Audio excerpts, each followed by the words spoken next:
Um, we have heard about a lot of experiences, about a lot of examples of building these sustainable tourism indicators. Really interesting. And here you see some of them, but obviously in this session we have seen others. Really interesting to learn about it. But we noticed that there are a lot of experience in building these sustainable tourism indicators, but there are very little evidence about how we are using those indicators to make more evidence-informed decisions. And even less examples about how we monitor decisions that we take based on those indicators. And we think that it is very important to understand, to have the better data, of course, but also to understand how we use those data to transform governance in our destinations. So now we are working with 4 partners, tourist cities in Europe, and we are working closely with them to better understand what kind of information they are living with in sustainable tourism, but also how they are using those indicators or those information to manage their destinations, and what it is needed to boost the change and the transformation of the governance towards a more sustainable management and planning.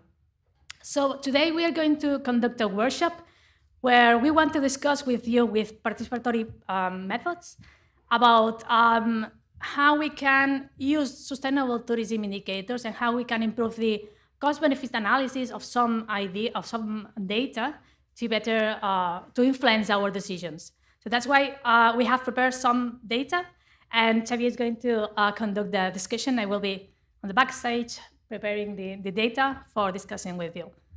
Okay, so we're going to make you work, right? This is not just us doing the talking and then you falling asleep after lunch. Let me just show you some of this data. Normally, tourist destinations are very good at collecting data on expenditure per visitor, either for the entire duration or per day, right? The data that Patrice was talking about actually links really well with this. I think we can integrate displaying data like this for you. So normally we're very good at knowing the size of the market, right? Smaller, bigger, and then the expenditure. In this case, we just put the total for the entire stay. What we hardly ever do is say, what's the carbon footprint for visitors? And how do we calculate cost and benefit together? Now, if we basically look at this and say, this is for Barcelona, by the way. This is why Spain is a much bigger market, the domestic market. So you can see that for Barcelona, the visitors have a lower expenditure per person, but actually lower carbon footprint per person. The further away you move, the higher the carbon footprint. Now, typically, what you'd expect is that things would be on a trajectory like this, right? And anything that falls on, depending, and this is the average, and that's the average, okay? Average expenditure, average carbon footprint. One of the things we're trying to do, and we want to experiment with you today on that, is to say, if we present this information like this to your DMO, what decisions are you prepared to take based on this data? Let's imagine you work for the city of Barcelona now, okay? And somebody comes along with this data for you, and you find out that, look, the USA, they spend that much, but the carbon footprint is this. We presented data from Russia, and they're not necessarily coming to Barcelona now, but they did when we collected this data. And then this is an estimate, okay? We don't have the exact data. The expenditure for the Asian market when they come to Barcelona per day is high, but is low because the length of stay is low. And the carbon footprint is 2.6. Like, oh my God, this is huge. Remember, the target per person per year is to go from the current average, which is 10 tons for an European person, not just for the holiday, for their entire life. We need to go from 10 tons to 2 tons per year. The moment that one person from the USA comes to visit you once to Barcelona, they've already consumed half their carbon budget for the entire year. Okay? That means that for the rest of the year, they cannot put heating in the house, they cannot eat, they cannot buy clothes, they cannot do anything. Right? Obviously, we don't do that, we just overconsume. And we expect that somebody else, somewhere else, that is poorer than us, underconsumes to compensate for our lifestyle. Yeah, sorry, I never told you, you'll need to take Prozac after this session. Okay? But the challenge that we've got here is, you working for DMO, you still need to make money. What decisions can you take? Okay, so I've got two microphones. I'm really happy to pass the microphones around. And what I'd like to do is a brainstorm of ideas of feasible things that we can try to do. Right? What we can't say is no more tourism. We still need to make a living. How do we make decisions on our different markets to reach us where we need to reach? I could have presented not by nationality, I could have presented by type of tourism. So obviously for conference tourism, high expenditure, low duration, leisure tourism, or academic travel, right? That would be long duration, but also lower expenditure and so on. So there's many ways of slicing this data. All your destinations already have this data. And you may say, no, we don't have the data on the carbon footprint. Yes, you do. Because you know the duration of their travel, you know their mode of travel, you know their accommodation they used, and that is enough to calculate within a very small margin of error what the carbon footprint for each one of those target markets is. At the moment, you just can't be bothered to use that information. Excuse my bluntness. Why can't you be bothered? Because it's politically unappealing to acknowledge that data. Okay, so I've got two microphones. I'll probably keep one and I'll pass the other one round. Who wants to be the first to suggest something that you think Barcelona could do to reduce the carbon footprint based on this data? Okay, yep. I'm not a DMO, but we are already saying for years that we need to include and even add the issue of travel and carbon footprint in the Green Destination Standard. It's not in the GSTC standard. We are adding that. We say, look, this is the biggest source, travel from let's say long haul is the biggest source of climate impact in the world relates to tourism and sustainability. So stop targeting markets that are long haul. Limit yourself to local, regional, and if you need, domestic tourism. And then you'll probably take an important very first step. Okay, great. What we're going to do is, because we want it to be a brainstorm, can you say it in 10 words? That would be great, right? Just say it in as few words as you can. Yeah, seconding to that, considering the ways to travel to Barcelona, and then also what can I offer them and what matches their expectations. For example, we are now getting more and more remote work. Okay. Are they staying longer, or is it just a weekend visit? So I would love to have those who stay longer. Okay. Yep. So, in less than 10 words, increased length of stay. Good, I like it. We're getting better at counting.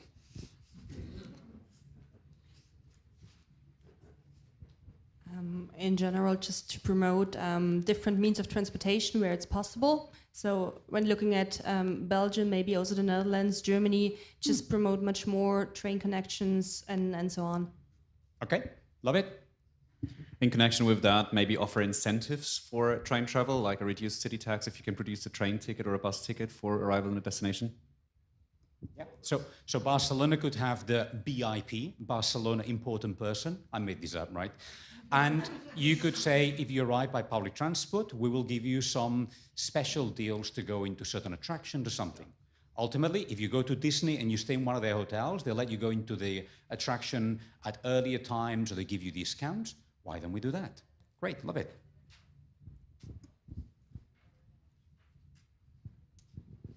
Find a way to put carbon footprint on restaurant menus so that consumers can choose menu items that have a lower carbon footprint. Set an acceptable number for CO2 carbon footprint, and then add a compulsory CO2 offsetting bill for each visitor. In 10 words, would be subsidize the companies which are promoting, which they already do, the companies promoting low carbon travel and zero carbon travel, because they exist, but they are still subsidizing the traditional bus companies. So at the end, another contradiction, as we are mentioning. Okay, so how do we say that in fewer words? Sorry, because Anna's taking notes. In a few words, then subsidize the low carbon and carbon neutral tourism products which exist, and stop or reduce the subsidies to the traditional transport, very polluting companies. Love it. Next. sorry, I thought you were moving. Say again? Reduce food waste. Reduce food waste. Yeah. I'm a bit confused because I'm in an island which is very far from, and we are actually targeting Spanish to come to Mauritius.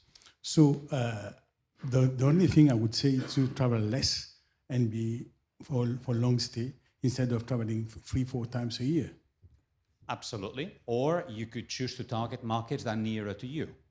I remember working for the Chilean government who said, can you help me design sustainable products so we can attract more Germans? And I said, we've got Brazilians around the corner. Like, no, let's have Germans.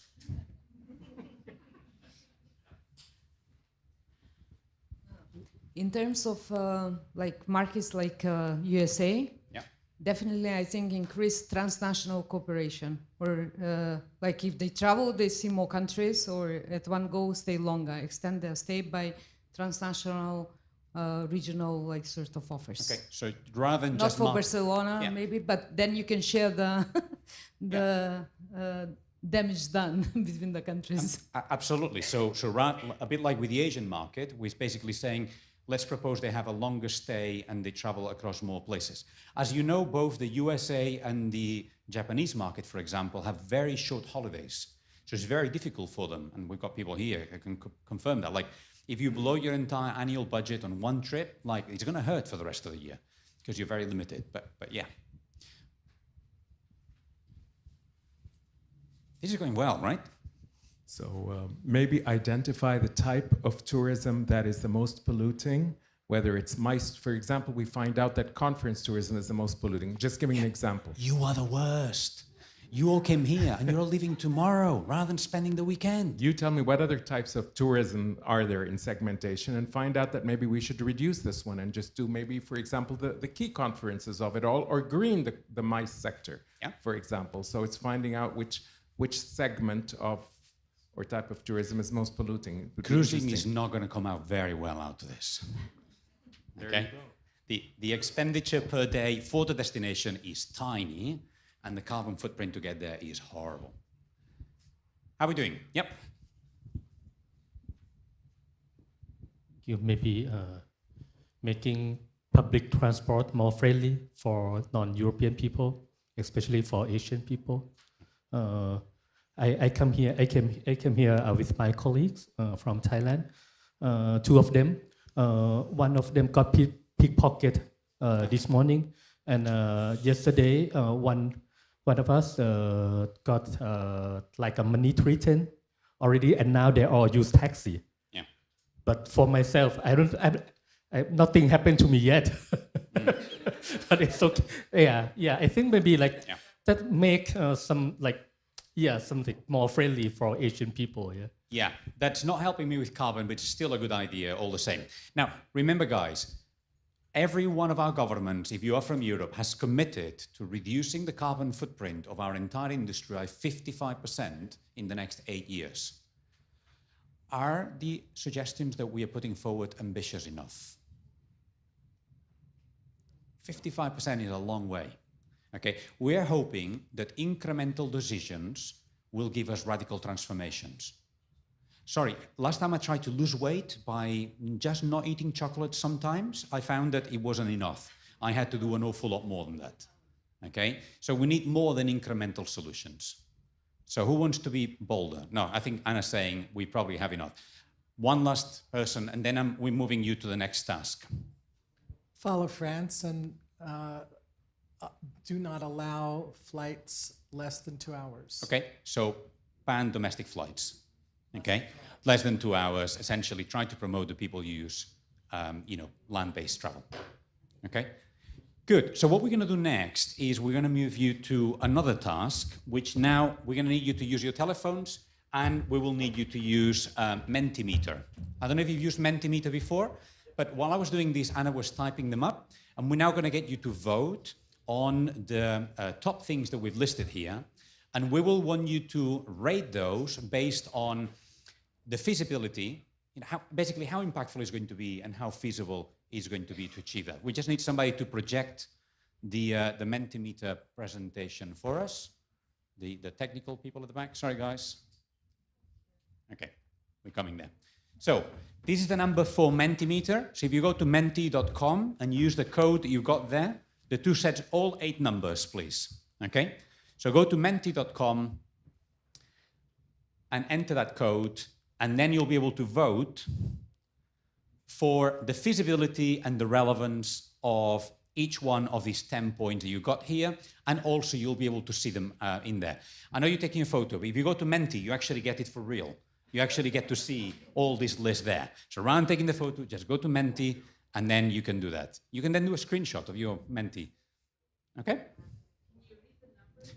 So you'll be able, so the numbers at the top are 68274049.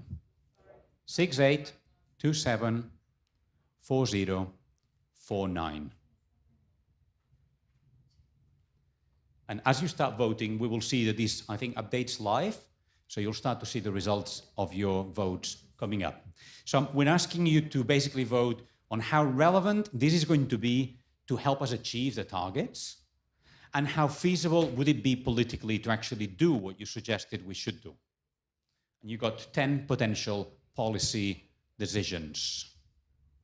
Feasible only for Barcelona? Well, for Barcelona, for a tourist destination you're familiar with, based on your knowledge, could we do this? So we've got somebody here from Austria, and we've got Flanders, we've got other places. So obviously you could say, the same decisions apply to my hometown, you know, to the place that I am in charge of. We're not going to tell your bosses what you said, okay?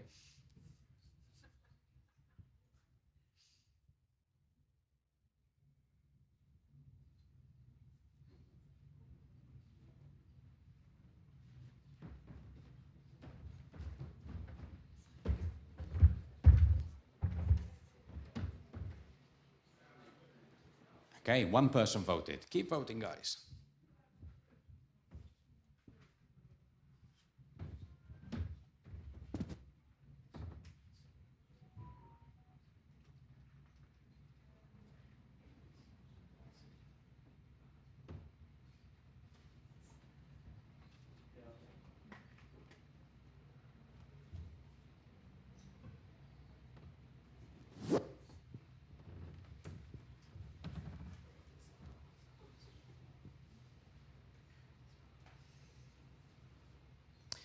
At the end of the voting, you'll be able to see the results on Mentimeter, or you can put an email address if you want the graph to be sent to you, just in case that this is helpful in any way.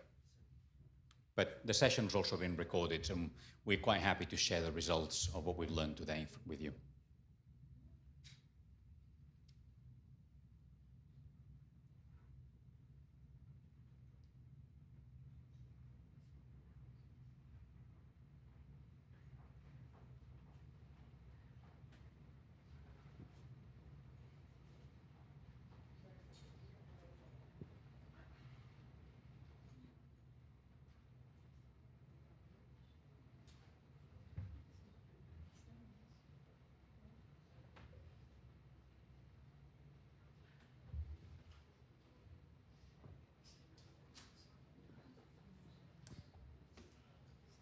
So I'll let some of you continue voting, okay? But maybe it's unsurprising that the thing we liked the most was to increase the marketing for nearby markets.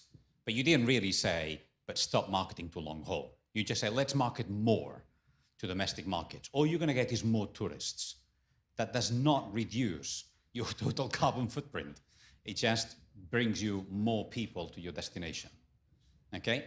So we failed already. Yeah? The target is reduced by 55%, not get more.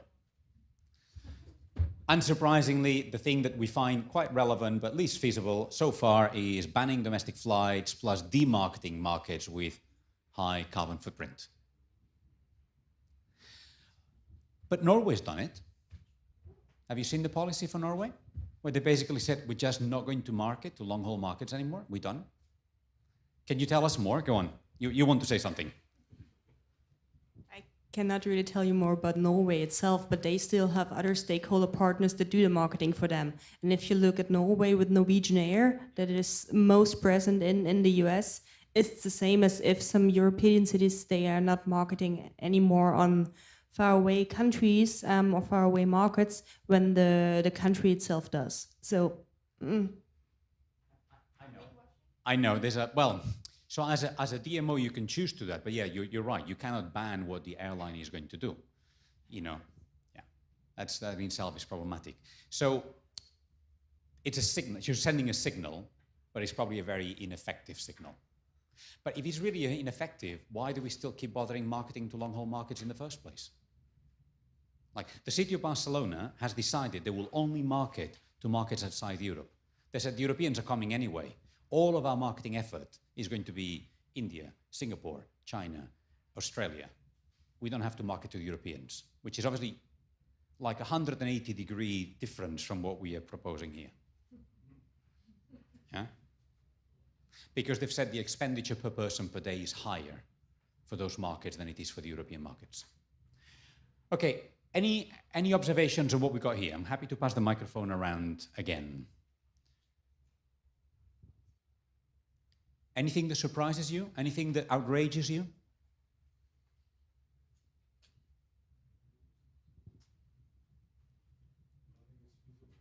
Nothing is feasible. I did tell you we'll need Prozac today. Those were 2 words, not 10, just. But it really frustrates me, yeah. We cannot see something that we can actually easily do to address all of this. Maybe we need to be more, disruptive in decisions in what we can do, and think out of not the box, but out of everything we know for now. So that's fine. I was going to say we're fucked, but I can't say because we're on camera. And but essentially, let's do okay, but let's do better than that, because we can't just leave today and say, well, this is it. We're not going to do it anyway. So do we need to put more things in the list of 10? Or do we need to actually, how do we make any of these things more feasible? I don't think we can make them more relevant, but how do we make them more feasible? Like what you were just saying a minute ago is, yeah, probably this one would be nice, the marketing, but actually it's probably less relevant. We probably have been really generous with its relevance because we're saying the impact that's going to have is probably lower than what we expected, right? So there's a lot of bunching, as you can see. We've ended up with everything kind of falling in the same place. What do we do to push something up?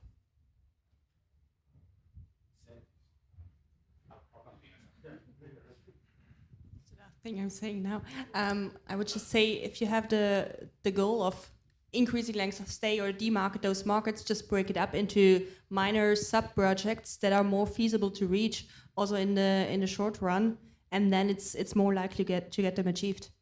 Okay, so having 0.4 and not writing 4, but 4.1, 2, 3, 4, and just make it more feasible and more understandable for all the stakeholders. Okay, yeah, so this is quite a quick session, and obviously we could break it down and unpack it. Yeah. I think one of the key things here is that the channel of the clients, because if you are addressing individual clients, then it's okay that you can have reaction, but I cannot go to my operators and say you have to refuse to the business area of the long-haul travel. They will not do that. So the point. Nobody had taxation as a possible policy option, but yeah. Yeah, I just wanted to mention on banned domestic flights. I didn't say banned domestic flights. I said banned domestic flights less than 2 hours. And Barcelona to Nimes has a non-stop train service that goes through 4 gorgeous cities.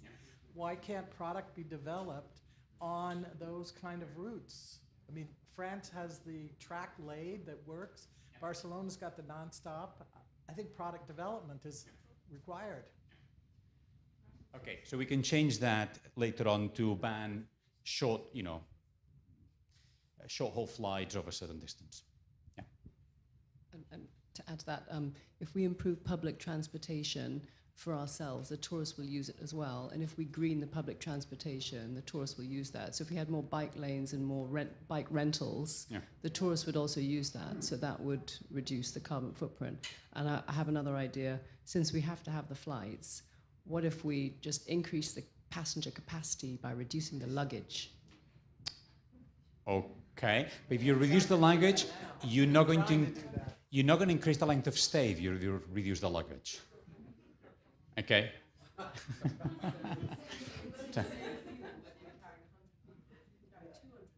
Yeah. Next, you're going to tell me we're going to charge passengers by their weight. You know.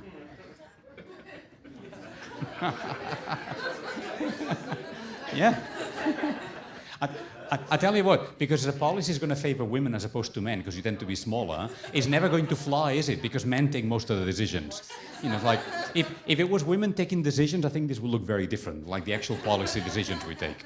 But, okay, I'm off piece now, and this is a microphone and camera, so I'm going to get in trouble again. Okay, we've got some over here. So transportation is a big one, but infrastructure and buildings is another really big one. So for us locally, our energy supplier is going to be 100% renewable energy by 2030. They're already like 70% renewable. And so what we're pushing is electrification on our existing buildings as well as our new buildings. All like there's rules going into place that all new construction has to be electric so that it's coming from a clean grid. So that means that our visitors already have clean options wherever they're staying, which is reducing their impact. So that might be a cool thing to do. Thank you. From all the items in this list, I would say that displaying the carbon footprint information in restaurants is the one that can be implemented most easily. Yet, we say that the increase of influx of nearby markets, which requires marketing, which requires somehow inviting these people in, and then increasing the number of people coming in that we're saying now is not sustainable, is yet up there in the most visible and most relevant. So I would say we're not still out of the box in the thinking of green destinations. So.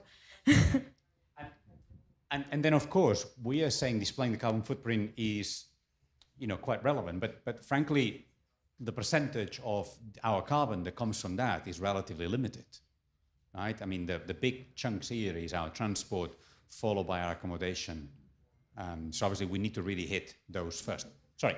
Since we're talking about transport, and at the risk of sounding very silly right now, but because you were talking about the airplanes, what if, and I've seen this, now it's all over the place, that they're developing those airships, the blimps, the zeppelins, call them what you want, and those would be like an excellent option to travel slow, maybe 3 times, like it might take 9 hours to go from here to Barcelona, but at least it's very clean. And that's being, so maybe that's the vision for the future. One thing we didn't talk about is, you realize that you cannot buy train tickets more than 3 months in advance? But you can buy airplane tickets a year in advance. So if I'm planning a trip now for Easter, what do you think I'm going to book? I can't book a train ticket. I mean, what's wrong with that? Like, that can't be a difficult one to change, right? Okay, but the idea is I'm not supposed to give the answers, you guys are supposed to. So,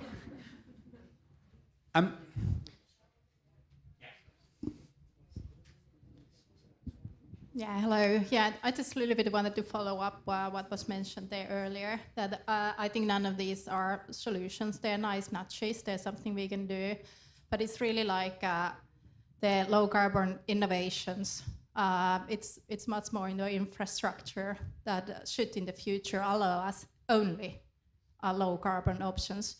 We shouldn't put in a restaurant that what's the footprint. All offerings should be low-carbon. It should set be a limit there, like after 2025, there is no more product offering in a tourism or in any other sector that is high in carbon. So are you by any chance suggesting that on a green conference like today, there should have been no beef in the menu? As vegetarian, I'd be very happy to welcome that. Who thought, but somebody actually said to me earlier on, if we had done this event as a vegetarian venue, there would have been a riot. There would have been enough people that would have really complained about it. If we can't do it ourselves, why do we keep doing this and pointing the finger at somebody else, not doing a little bit of this? Take a vote on it. I would vote for a vegan meal and a vegan conference because it's all about reducing our carbon footprint. And if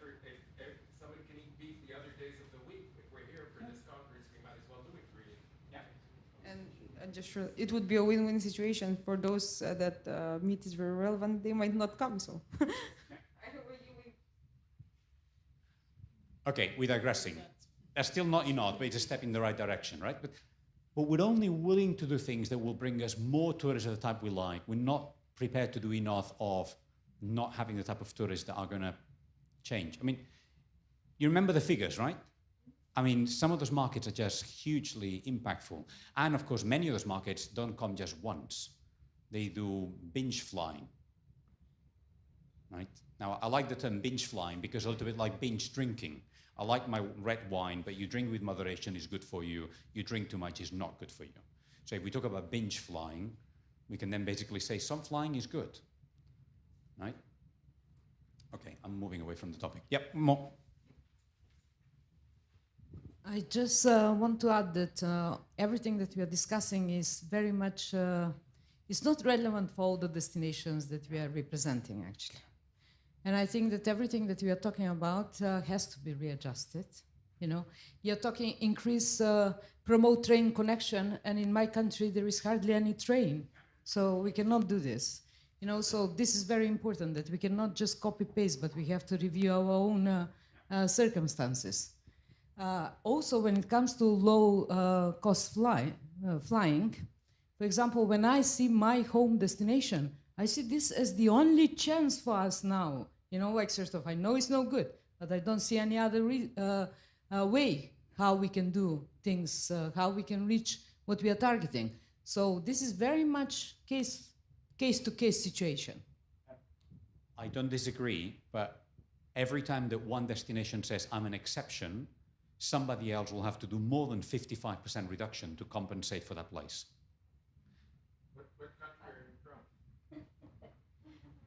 North Macedonia, and I don't think, for example, we can, if I compare, let's say, destination with high potential, like Ohrid UNESCO city among 38 listed on, you know, culture and nature in the world, and how we are struggling to bring tourists, you know.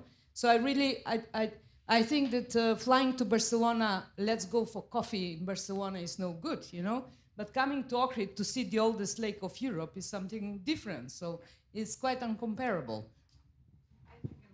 So the European Union policy is very clear that border regions, periphery regions in Europe and islands will have different treatment to destinations that are much more accessible. Okay? But I do remember hearing your minister at the European Tourism Convention give a presentation saying how sustainable tourism is very important and that's why we're building another airport.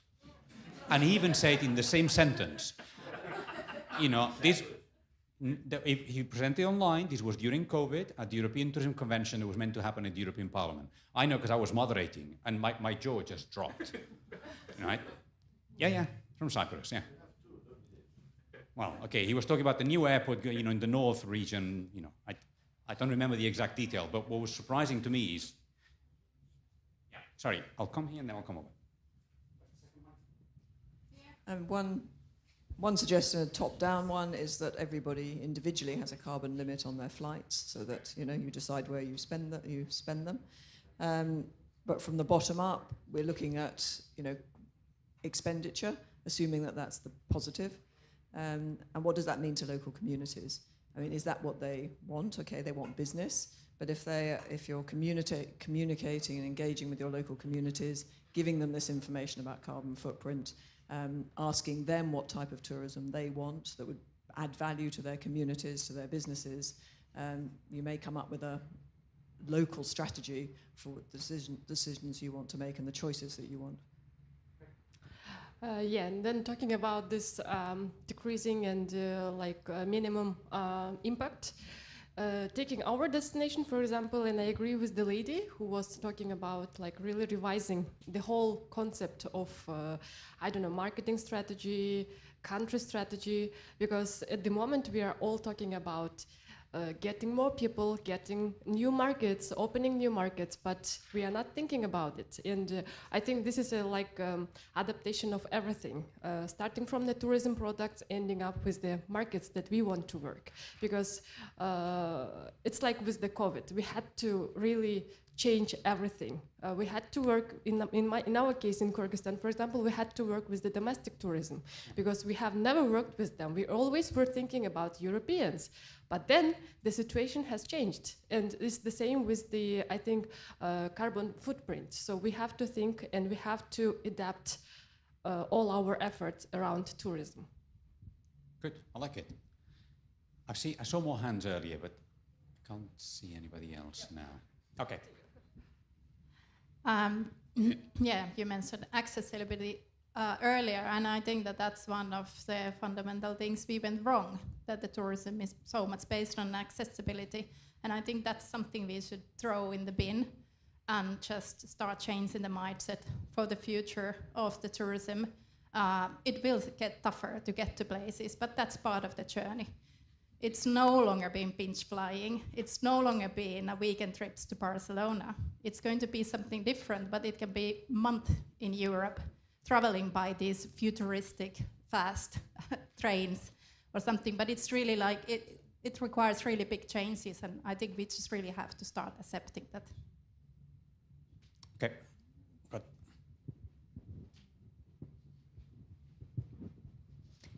I think it's really important to invest on infrastructure and to really create a dense and efficient railway network around Europe, not only Central Europe or Northern Europe, but also in the Balkans.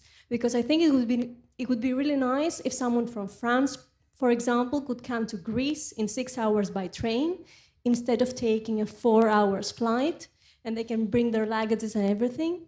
And at the same time, that would give flexibility to destinations like Greece that will not be dependent on tour operators that have most of the flights and charter flights to create their own strategy and use these different means of transportation to be more flexible.